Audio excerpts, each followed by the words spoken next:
Hey, I'm Savia Key and welcome to Retirement Safety Zone. This is our third video in a 5-part series that addresses how life's challenges might sink your retirement plans and tips on how to keep you afloat.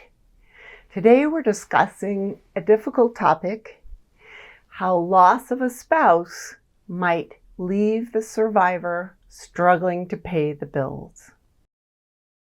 One of the most painful trials is losing a beloved partner. Adding to that grief is the real risk of the survivor losing much needed income. While we can't control what life throws at us, we certainly can take some basic precautions to protect the future of our spouses. The first step is to establish where your income is going to come from.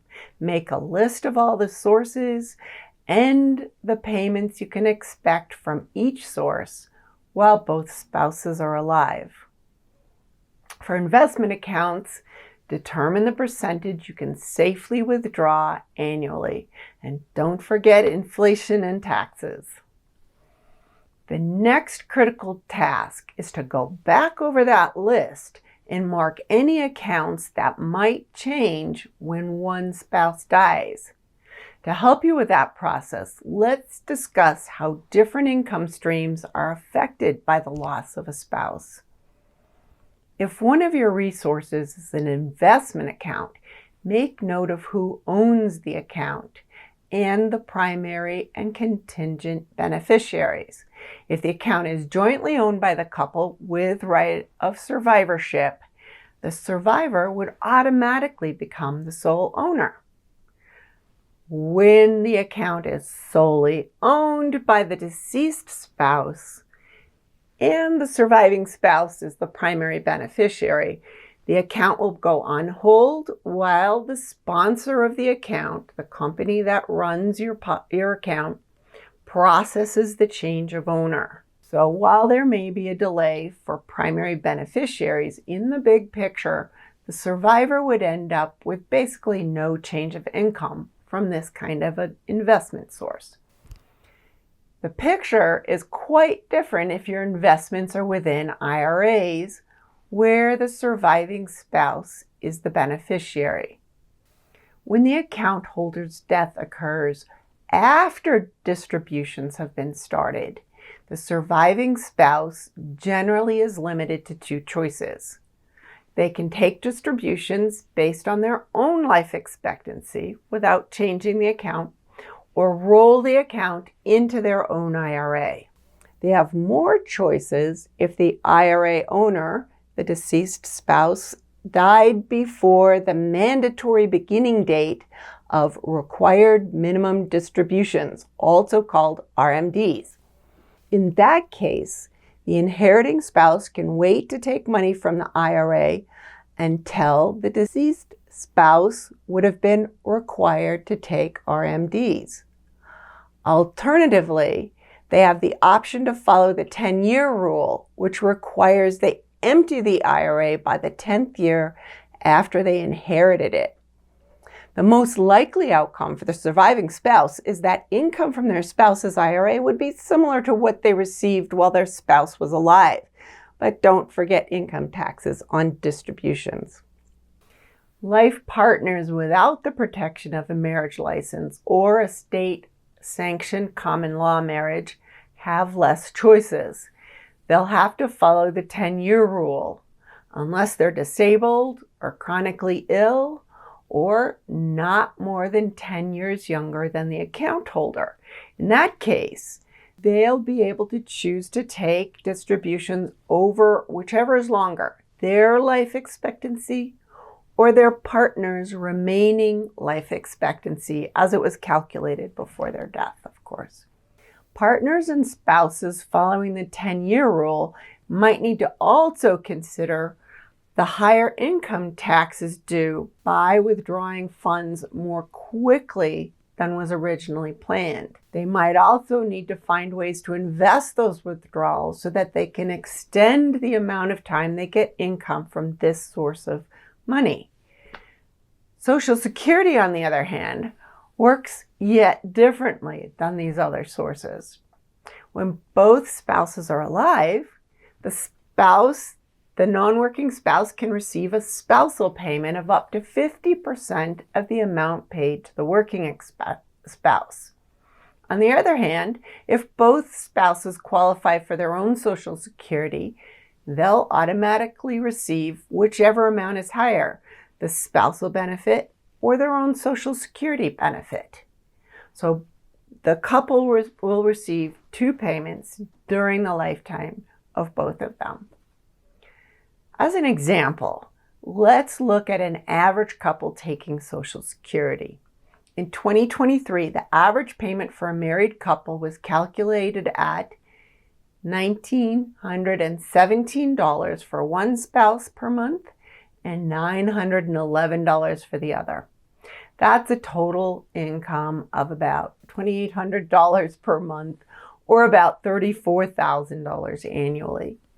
When one spouse dies, as long as they've reached full retirement age by the time they pass away, the surviving spouse will receive the larger of the two Social Security payments. So in this example, that would be about $1,900 a month or $23,000 per year. That is a loss of almost $1,000 a month, or 30% of that total Social Security income for the survivor. If you have a pension plan, or maybe two, know that how they work varies to a large extent on the exact plan provided by their employer. Some require that there's a spousal benefit or a survivor's benefit for the spouse. Others make it optional. If the survivor's benefit is optional, you'll find that the payout is larger when the benefit is not taken. In other words, there's no extension for the survivor. On the other hand, if you add the benefit, then the surviving spouse will at least receive a percentage of what their deceased partner received, but not 100%. Be sure you have a detailed conversation with your benefits manager so that you fully understand what you're facing for pension payouts.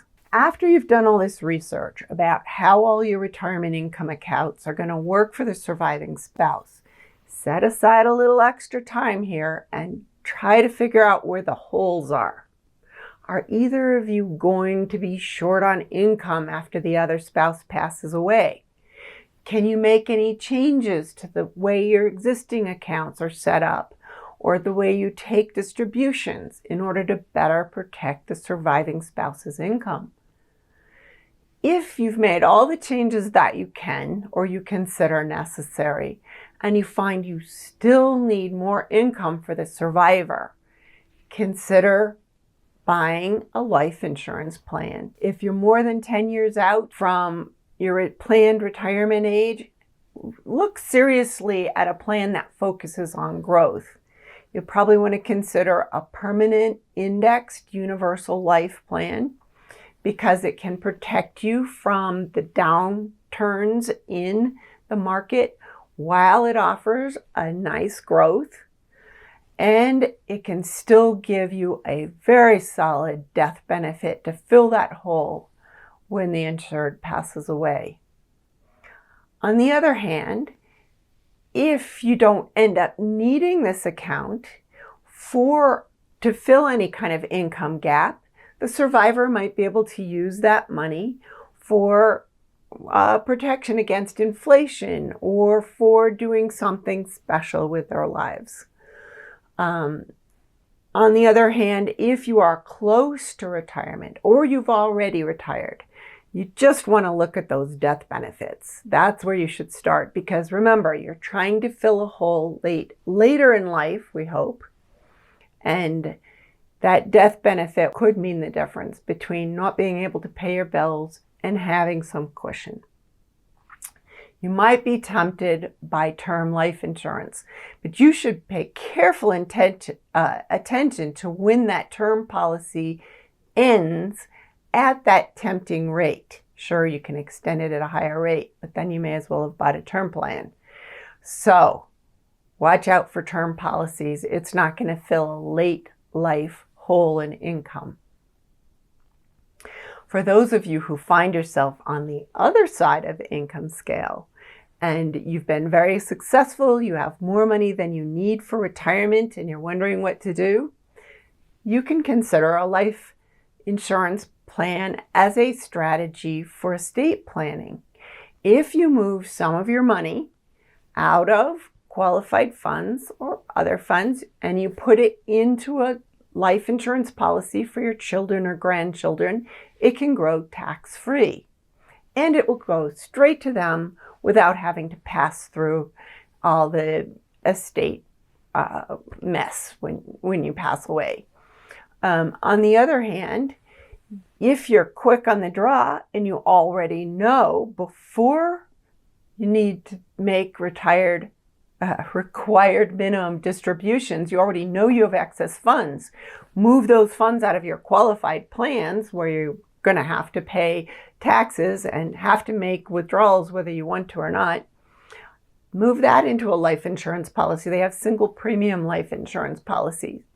And you can put that in the name of your grandchildren or your children or your favorite charity, and it will go to them directly, and you will have lower required minimum distributions. There are lots of ways to patch the holes and strengthen the weak spots. Once you've done that, though, you can feel more secure and better about what's going to happen in the future with your retirement income. On the other, if you're feeling overwhelmed by all this, if it just doesn't make sense to you or you would just like a helping hand, we're here for you.